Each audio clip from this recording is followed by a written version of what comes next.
శివం అంటే మంగళం, శోభనం, శ్రేయస్సు, కళ్యాణం. ఏ శుభము నీకు కావాలన్నా శివానుగ్రహముగానే వస్తుంది. శివానుగ్రహము కలిగితే నీ ఇంట సర్వమంగళములు జరుగుతాయి.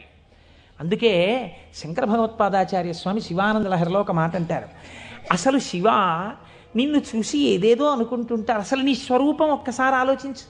కరస్తే హేమాద్రౌ గిరిశ నికటస్తే ధనపతౌ గృహస్థే స్వర్భూజామరసురభి చింతామణిగణే శిరస్థే సీతాంశౌ చరణయుగళస్తే అఖిల శుభౌ కమర్థం దాస్యేహం భవతు భవదర్థం మమ మనః అంటారు.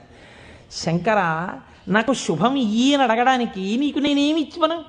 కరస్తే హేమాద్రౌ, ఒక చేతిలో నువ్వు మేరు పర్వతం బంగారు కొండ పట్టుకున్నావు, బంగారు కొండే నీకుంది, ఇంకేమివ్వను? గిరిశ నికట